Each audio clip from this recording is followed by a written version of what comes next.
सती माँ को सत्संग में मन नहीं लगता था क्योंकि उसे ईर्ष्या हो गया था।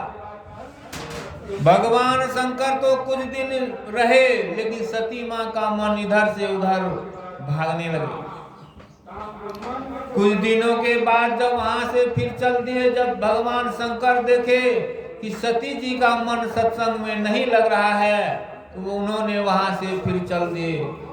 जाने के बाद क्या हुआ, रास्ते में, त्रेता युग की बात है, रास्ते में प्रभु श्री राम और अनुज लक्ष्मण जी दोनों जंगल में व्याकुल होकर के अपनी भार्या सीता जी को खोज रहे थे, सीता जी को ढूंढ रहे थे। भगवान शंकर उसे साष्टांग प्रणाम किए और वहां से आगे बढ़े।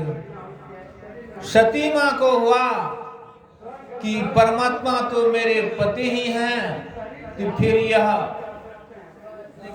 इसको क्यों प्रणाम किए।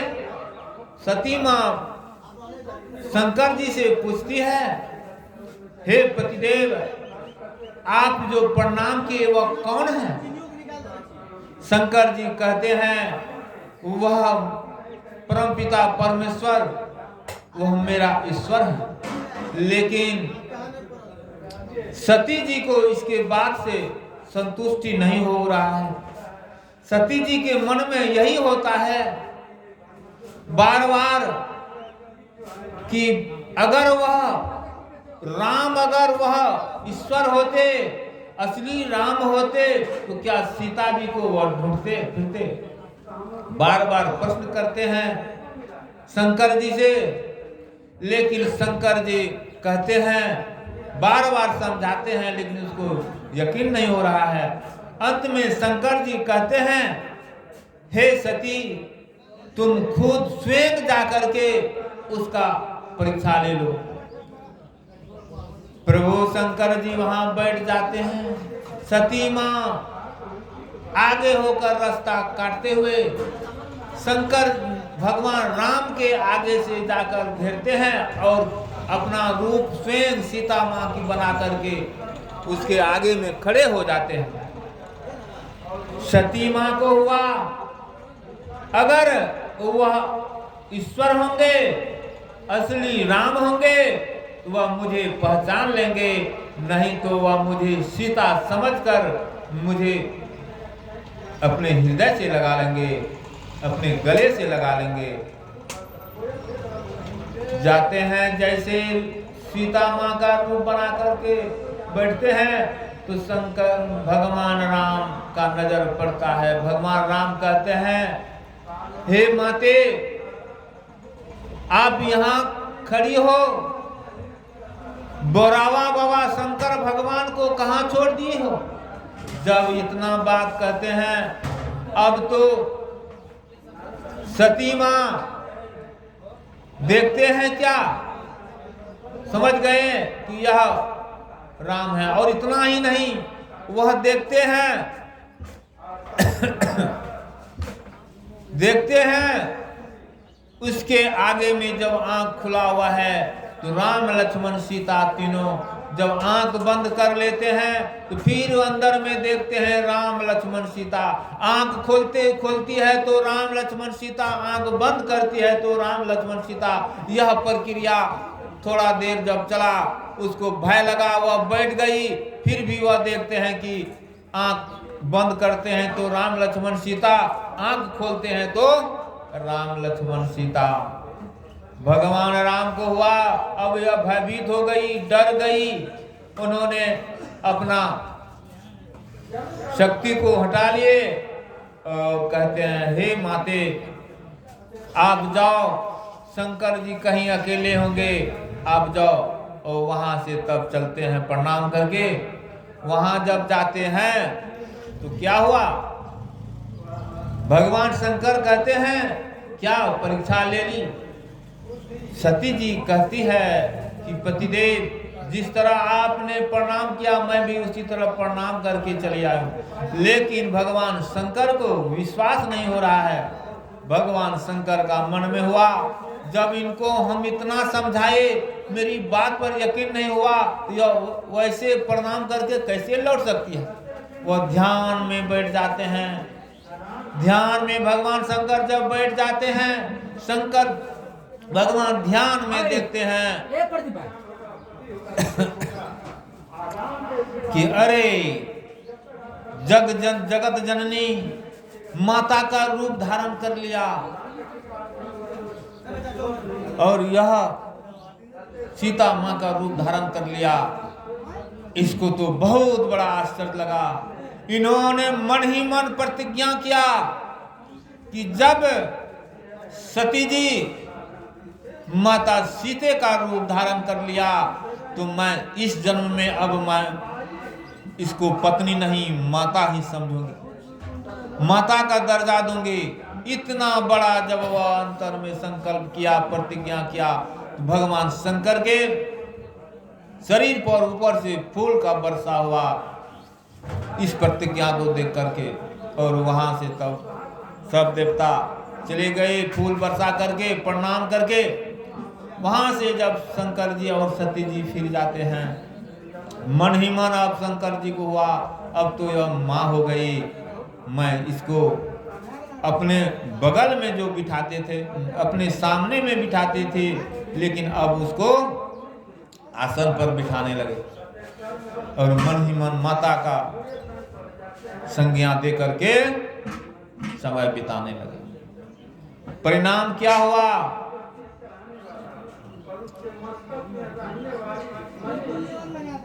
भगवान शंकर ध्यान में बैठते हैं, सत्संग करते हैं, सीता माँ को सती माँ को प्रणाम करके उसे भी आसन, ऊंचा आसन पर बिठाते हैं। लेकिन कुछ दिन के बाद भगवान शंकर के ससुराल में उनके ससुर जी यज्ञ करना प्रारंभ कर दिए।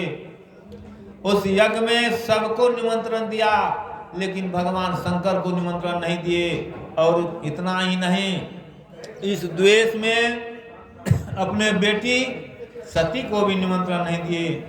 लेकिन फिर भी सती जी कहते हैं शंकर जी से कि पतिदेव, यह आकाश मार्ग से बहुत विमान जा रहा है, कहाँ जा रहा है? भगवान शंकर कहते हैं सती, आपके पिताजी राजा दक्ष जो है वह बहुत बड़ा यज्ञ करना प्रारंभ कर दिए हैं, यज्ञ कर रहे हैं, उसमें सभी देवता को आमंत्रित है, इसलिए सब जा रहे हैं। तो वहां सती जी कहती है क्या आपको आमंत्रित नहीं है? कहते नहीं, मुझे निमंत्रण नहीं दिया है, और मुझे आपको भी निमंत्रण नहीं दिया। लेकिन सती जी नहीं मानती है। सती जी कहते हैं पतिदेव, गुरु के दरबार में, स्वामी के दरबार में, मित्र के दरबार में, पिता के दरबार में बिना निमंत्रण का भी जाना चाहिए। भगवान शंकर कहते हैं सती, बात तो सत्य है, लेकिन जहां अपमान हो उस जगह, जहां विरोध हो उस जगह जाने से कल्याण नहीं होता है, भला नहीं होता। लेकिन फिर भी सती जी हट करके वहां चल देती है। वहां जाने के बाद परिणाम क्या हुआ? सती जी को हवन कुंड में शरीर को त्यागना पड़ा, जलाना पड़ा। लेकिन ऐसा क्यों हुआ? सत्संग में जाकर जो जाते हैं, कहीं सत्संग में जिसका मन नहीं लगता है, उसी को ऐसा परिणाम मिलता है, इतना बड़ा दंड मिलता है। तो हम लोग सत्संग में जाते हैं तो सत्संग के वचनों को सुनना चाहिए, सुन करके समझना चाहिए और समझ कर करना भी चाहिए। तब 3 काम जब करेंगे तब 4 फल की प्राप्ति होगी। क्या क्या होगी? अर्थ, धर्म, काम और मोक्ष।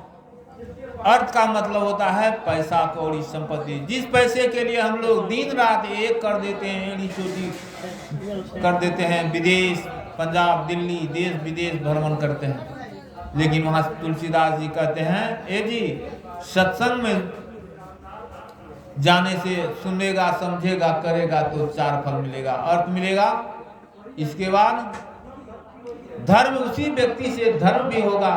धर्म भी सबसे नहीं होता है। जो सत्संग में जो जिसका मन लग जाता है, जो सत्संग में रम जाता है, उसी व्यक्ति से धर्म भी होता है। और क्या? अर्थ धर्म। और कहते हैं कामना का भी प्राप्ति होती है। जिसका मन में कामना उपजेगा उसको परमपिता परमेश्वर उसका मन की बात को भी पूरा करते हैं।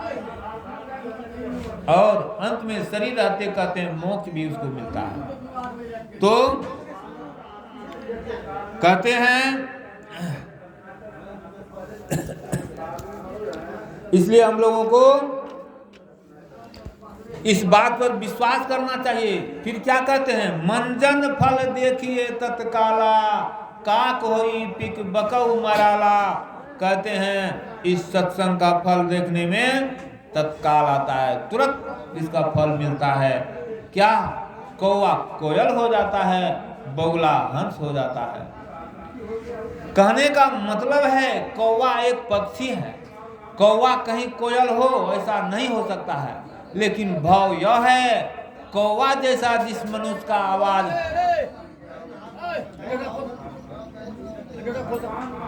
गड़बड़ है, वह सत्संग में आएंगे उसका आवाज कोयल जैसा मधुर हो जाएगा।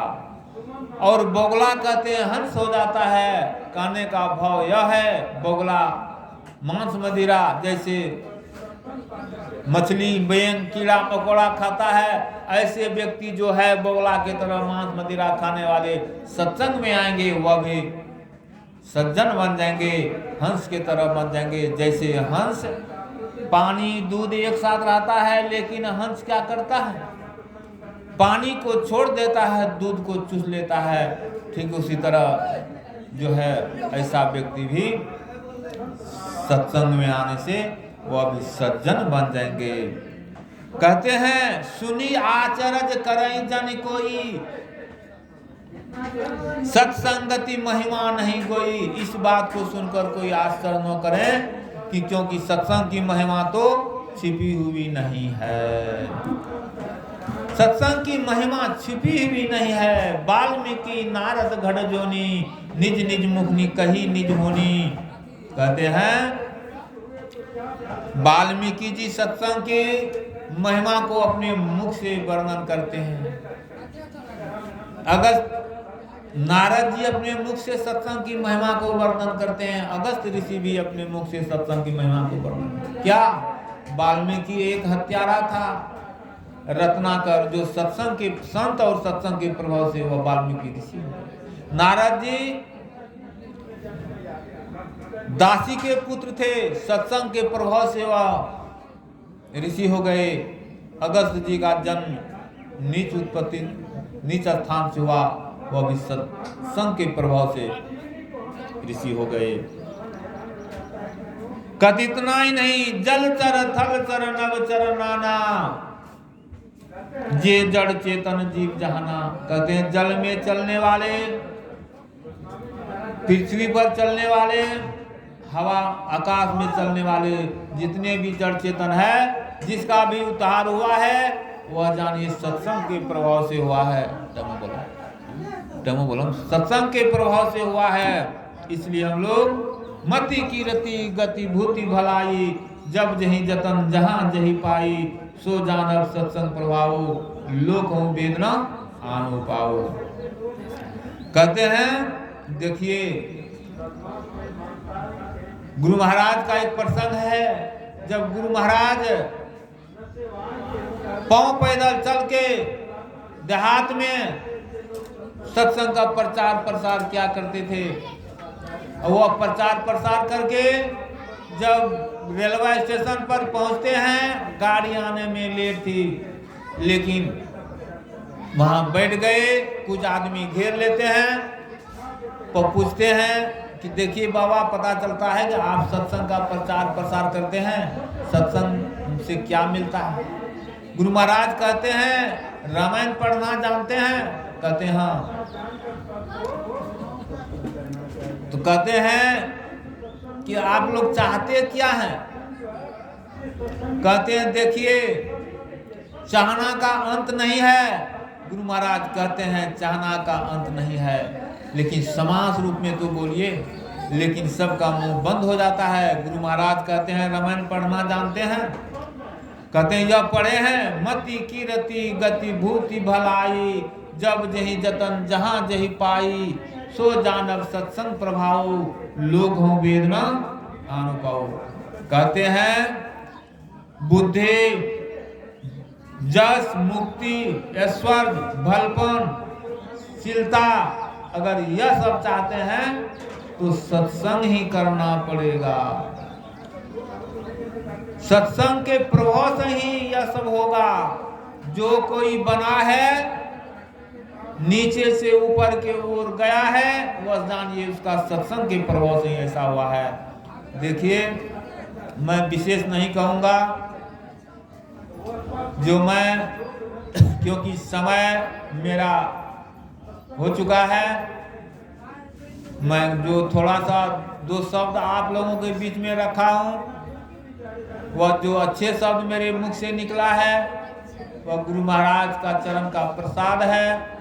जो गलत शब्द निकला होगा वह मेरे अंदर जो अहंकार है, विकार है, जो पाप का परिणाम है वही होगा।